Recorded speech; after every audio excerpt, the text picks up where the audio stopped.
At Haymarket, we report on industries every single day: business performance, innovation, trends, AI, disruption, and so on. But the more we do this, one thing becomes clear: industries don't run on their own, people power them. But then the deeper question is, what powers people? What gives them the energy, creativity, resilience, the drive that sparks progress? How do they navigate uncertainty, constant change, and pressure, which is often the reality of today's workplace? What fuels performance? And is there something that isn't getting discussed in boardrooms? And with all the technological advancements nowadays, this question is more relevant than ever before. And that led us to Untapped, a series that explores what truly powers people and what they do to unlock their full potential, beyond titles, beyond boardrooms, and in any field of performance. And we are very privileged that for the very first episode, we met with Gurudev Sri Ravi Shankar at the International Center of Art of Living in Bengaluru on a subject that I have personally been seeking clarity on: spirituality and how it can help us get better at work.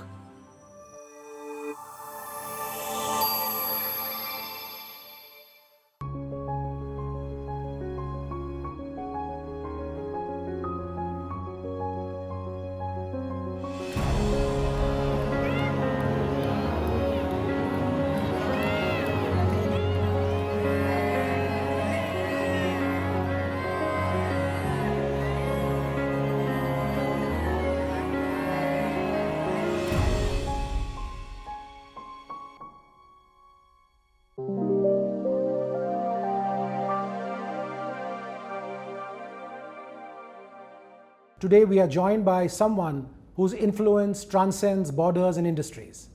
Gurudev Sri Ravi Shankar ji, the founder of Art of Living, has inspired millions of people around the world with a message of inner peace and human values. We are very privileged to have him with us here today to explore a conversation on how spirituality can make us better at work. Thank you, Gurudev. Gurudev, as we were preparing for this podcast, we had an internal discussion between our teams, and I asked two questions to everyone. One, what does spirituality mean to you? And we got everyone giving answers, different answers, but everyone had an answer. And then we asked the question, how do you apply spirituality to work? And there was complete silence in the room.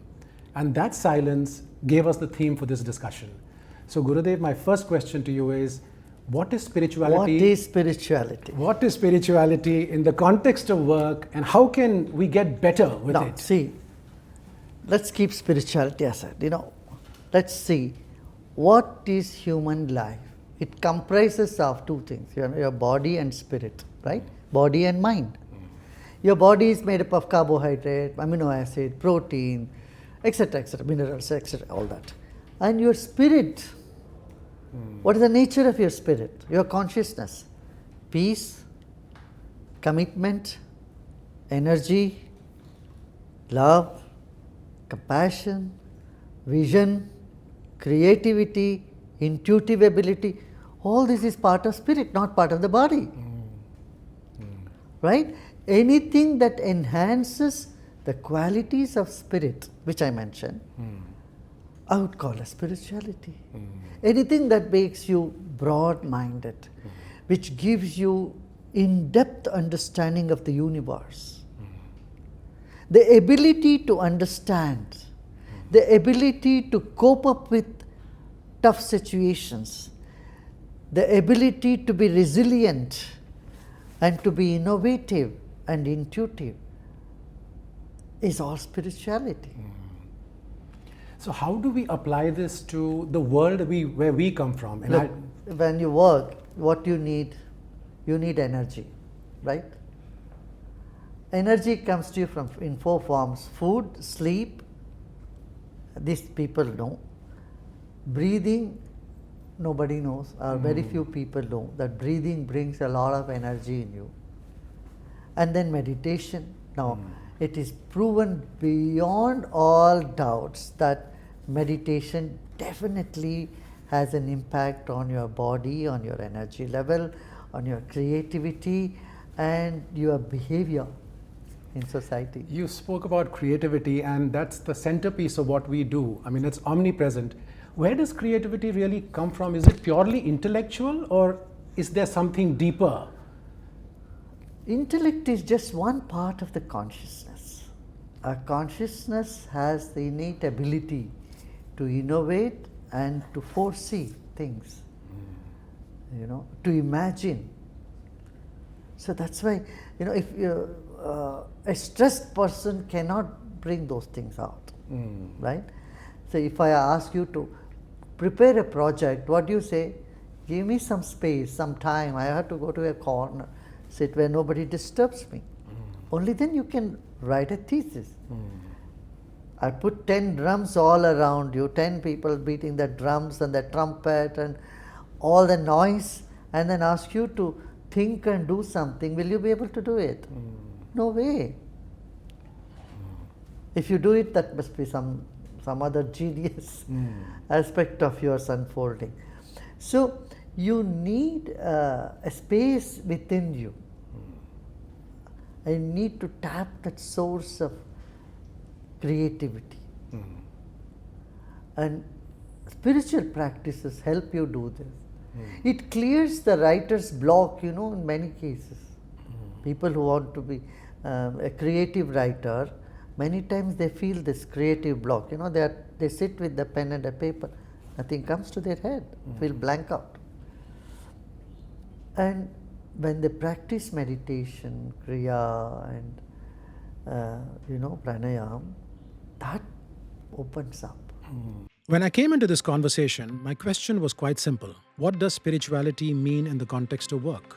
But Gurudev took the conversation somewhere deeper. He spoke about the nature of our spirit, our consciousness, something that we rarely pause to think about in our daily lives.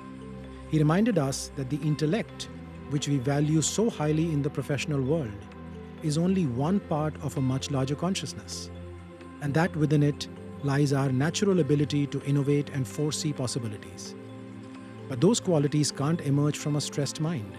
And sitting here, it strikes me that in a creative profession like advertising and marketing, we spend our lives trying to produce ideas without ever being taught how to access the source of creativity itself. So maybe the deeper question is not about creativity as a skill, but the human behind the creator. How do we live and work from that space every day? Gurudev, you are an embodiment of simplicity. How can we be simple at what we do?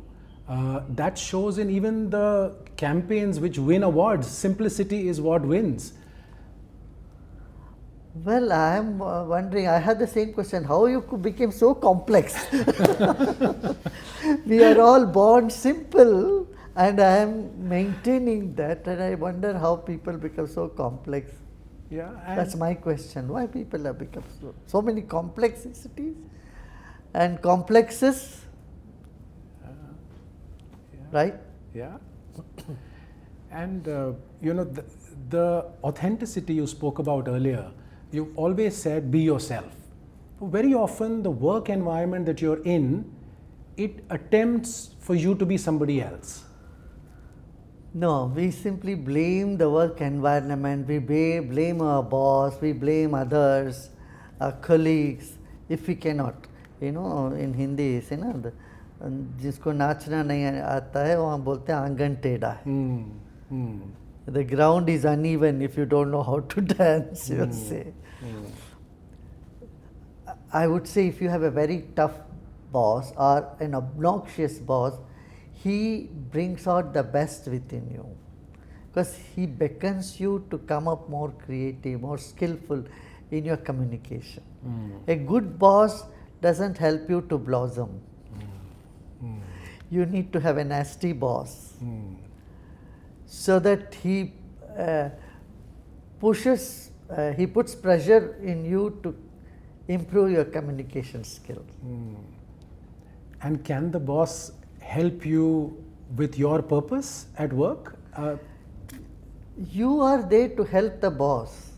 Remember that. to see the purpose, to find the purpose. It's bottom-up approach, you know. A guard standing in front of the home should know that he is helping the owner of the house to have a good sleep. Then he will have dignity of work.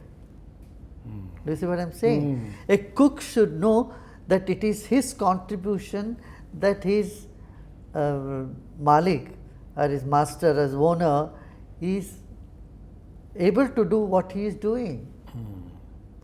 So everyone has something to contribute in their life. You know, when you contribute, you will definitely receive much more than what you give.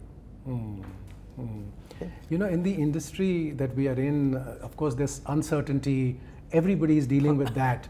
How do we thrive? You should open your eyes and see this earth is moving around the orbit, the whole solar system is moving. You know, the principle of uncertainty. There are black holes all over, so it is never certain. Any moment, the whole universe can go, our whole solar system can go into a black hole. They are escaping the black hole and the whole universe is moving now. So realize there is a bigger uncertainty. There is no guarantee the whole world will stay the way it is today. When you see, when you magnify everything beyond your little intellect, you stop worrying about it. Got it? Yeah. So what is so certain? I mean, the certain is death. Everybody is going to die one day. The curtain is going to come down of this show. The end, even that end will not come, just the curtain will come. So when you see life from a bigger perspective, all these anxiety and worry about the small things here and there, about finance, about life. I'm not saying finance is small thing, it's an important aspect in life, but you'll stop worrying about it. And again here spirituality helps and meditation helps. It helps to invoke that intuitive ability by which you know. You know, the researchers today say 85% of the worries you have in your life never happens. 85%. And 14.5% of the worry you are able to easily manage. And just 0.5%, you know, you find little struggle or more struggle, and even for that there will be a help. How can we have fun at work? See, when you want to have something, you can always have. I just have one more question, Gurudev. And you don't try to be funny, just be natural. Then you have fun. Otherwise, you try to be funny or listen to this person and that person and try to do something. You know, it becomes a disaster. At this point in the conversation, I realized something revealing. Many of the questions we ask about work come from the assumptions that life is complicated, that success, purpose, and even simplicity must be figured out through effort and control. But Gurudev kept gently turning that assumption on its head. What if we are the ones making life complicated? What if even the difficult people and situations we face are actually shaping us? He also shifted the way we think about purpose. And then he zooms the lens out even further, reminding us that in the vastness of the universe, many of the anxieties we hold on to may not be as permanent as they seem. And maybe the answer is simpler than we imagine: to stay natural, to contribute fully, and maybe even learn to have a little more fun along the way. A few rapid fire questions. Okay. One quality every creative professional must cultivate. To be natural.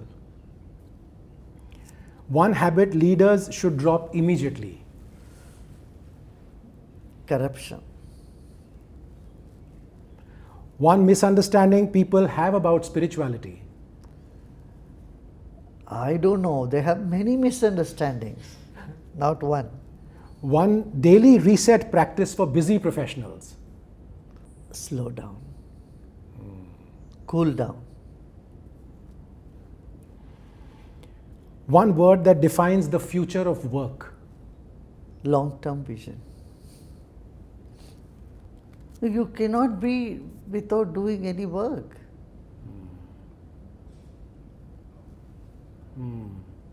Future of work means what? You have to do some work. It's part of your nature. Work is part of your nature.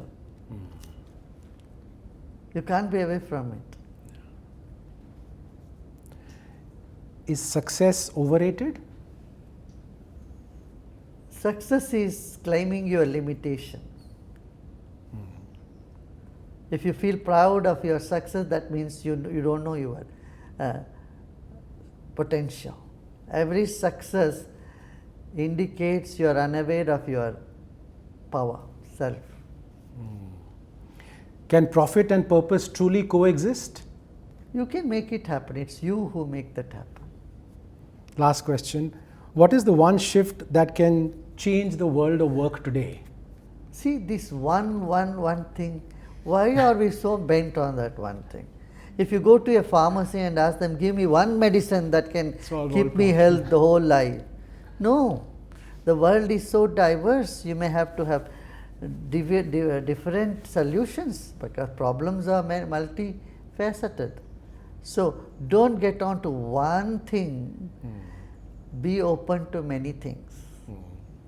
Your final word for people in advertising, marketing, media who are taking a message to the rest of the world. Yeah. Make sure you are ethical in your actions and you care for people more than money or profession. Thank you, Gurudev. For me personally, this has been a great learning episode. Everything around authenticity, simplicity, having fun at work, how do you thrive in uncertainty, and more. Came in with a simple question, how do we apply spirituality at work? And I'm going away with lots of answers.